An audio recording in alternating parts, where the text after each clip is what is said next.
चले जी। बेटा ये फर्स्ट क्लास हमारी ओ लेवल इकोनॉमिक्स की हम लोग स्टार्ट कर रहे हैं। अच्छा, पहले तो पेपर पैटर्न के बारे में थोड़ी सी डिस्कशन कर लेते हैं। देखें, पेपर पैटर्न आपका ऐसा है कि आपके पास पेपर वन और पेपर टू आपका मई में होगा और पेपर वन आपका जून में होगा। सही है, डेट शीट आ गई है और हर बार ऐसा ही होता है, ये ट्रेंड है एग्जामिनर का। क्योंकि उसको पता है कि बच्चा पेपर टू पे जान मारता है, पेपर वन वो पढ़ेगा नहीं, पेपर वन में फेल होगा, डी ई ग्रेड आएगा, रीअपेयर होगा, हम पैसे लेंगे। ये हिसाब किताब सही। तो आप लोगों ने ऐसा नहीं करना, तरीके से पढ़ना है भाई। नोट्स सबके पास हैं, सारी चीजें आपके पास अवेलेबल हैं। आपको एमसीक्यूज की टॉपिकल बुकलेट भी दी गई है, आपको एमसीक्यूज की ईयरली बुकलेट भी दी गई है। तो ये चीजें आपके पास बार बार मैं बताता हूँ कि आपने साथ साथ करते रहना है। मैं आपके हाथ पकड़ के एमसीक्यूज नहीं करवाऊंगा, मैं करवाऊंगा बट एक लिमिटेड नंबर ही करवाऊंगा ना यार। उस बुक में, टॉपिकल वाली बुक में 1000 एमसीक्यूज है, मैं हर एमसीक्यू तो नहीं आपको सिखाऊंगा बैठ के। आप लोग अटेम्प्ट करो, साथ साथ करते रहो, जो टॉपिक हो रहा है उसका एमसीक्यू निपटाओ। मुझे व्हाट्सएप पे पिक्चर भेजें विद आंसर के सर इसमें इशू है, ये एक्सप्लेन करें, मैं आपको एक्सप्लेन कर दूंगा। ठीक है, अपनी तरफ से मेहनत करें। तो पेपर वन में आपके पास एमसीक्यूज का पेपर होता है, 30 एमसीक्यूज होते हैं और 1 MCQ, 1 mark each MCQ. 45 minute का पेपर होता है भाई। 45 मिनट का मतलब कि आपने पर एमसीक्यू 1.5 मिनट लगाना है, 1.5 मिनट से 1 सेकंड ऊपर नहीं लगाना है। समझ में आती है बात? अगर आपको नहीं समझ आ रहा तो भाई, और कोई भी ऑप्शन सेलेक्ट कर लो, जो आपको क्लोजेस्ट नजर आता है वो ऑप्शन सेलेक्ट करके अपनी जान छुड़ाएं और आगे बढ़ें। ठीक है। अच्छा, अब फर्दर आगे बात करते हैं। फर्दर आगे बात कर रहे हैं जी पेपर टू के ऊपर। पेपर टू क्या होता है? पेपर टू आपके पास 90 मार्क्स का पेपर होता है और उसमें दो सेक्शन आते हैं, सेक्शन ए और सेक्शन बी। सेक्शन ए आपका होता है 30 मार्क्स का, और ये सेक्शन ए जो बेटा आपके पास आता है ना, ये होती है आपकी डेटा रिस्पॉन्स या फिर केस स्टडी। ठीक है, डेटा रिस्पॉन्स या फिर केस स्टडी। तो इसके अंदर आपको एक पूरा केस दिया जाता है और उस केस में आपको छोटे छोटे क्वेश्चन होते हैं, मैक्सिमम 6 मार्क का क्वेश्चन आता है। छोटे छोटे क्वेश्चंस दिए जाते हैं और 6 मार्क वाला डिस्कस बेस्ड क्वेश्चन होता है। तो आपको वो उससे केस से लिंक करके अपना पूरा आंसर लिखना होता है। माइंड भी उसके अंदर एप्लीकेशन के मार्क्स होते हैं, तो एप्लीकेशन को लाजमी लिखिएगा, एक केस से लिंक कीजिएगा। तो ये आपका हो गया डेटा रिस्पॉन्स साइड में। फिर आता है सेक्शन बी।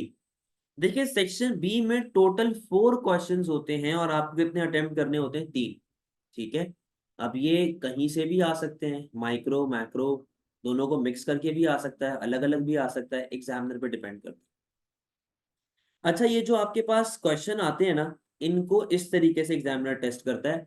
पर क्वेश्चन 4 मार्क्स, 4 पार्ट्स होते हैं, part A B C D. A 2 mark का, बी 4 मार्क का, सी 6 मार्क का और डी 8 मार्क। ठीक है, इस तरीके से एग्जामिनर उसको टेस्ट कर रहा हो। अच्छा, बच्चा मुझसे पूछता है सर एक बात बताओ, हमारे आंसर की लेंथ क्या होनी चाहिए और हम लोग कितना एक कंटेंट लिखें एक आंसर में कि हमें पूरे मार्क्स मिल जाए। मैं उनको एक टोटका बताता हूँ और वो टोटका ही थ्रू आउट चल रहा होता है। वो टोटका क्या है? 1 well developed point is equals to 2 marks.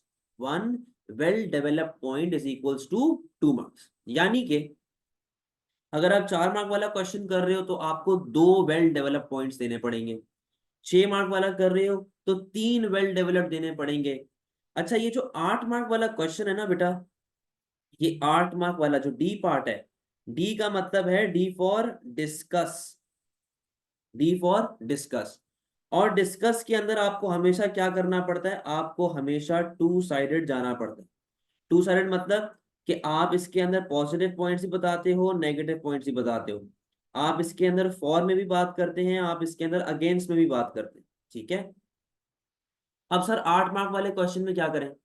देखिए, 8 मार्क वाले क्वेश्चन के अंदर आपको मिनिमम 3 पॉइंट लिखने।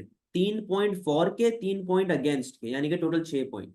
या फिर 3 पॉइंट फेवर के, 2 पॉइंट अगेंस्ट में, या 2 पॉइंट फेवर में, 3 पॉइंट अगेंस्ट में। यानी कि आपका आंसर एक वेल बैलेंस्ड आंसर होना चाहिए। ऐसा नहीं कि आप फेवर में ही लिखते जा रहे हो, बेनिफिट्स में ही लिखते जा रहे हो, अगेंस्ट में आपने 1 रुपए की बात नहीं की, एग्जामिनर मार्क्स नहीं दे। तो एक बात याद रखिएगा कि अगर आप इन दोनों में से सिर्फ एक चीज कर रहे हैं, दूसरी चीज नहीं कर रहे, आपको मैक्सिमम 5 मार्क मिलेंगे आउट ऑफ 8, 5 से ज्यादा नहीं मिलेंगे। ठीक है। इसके अलावा बेटा 8 मार्क वाले क्वेश्चन के अंदर, 8 मार्क वाले क्वेश्चन के अंदर अगर रेलेवेंट डायग्राम है, अगर रेलेवेंट डायग्राम है तो आप वो रेलेवेंट डायग्राम बनाएंगे लाजमी। अगर रेलेवेंट डायग्राम नहीं है तो कोई बनाने की जरूरत नहीं। ठीक है।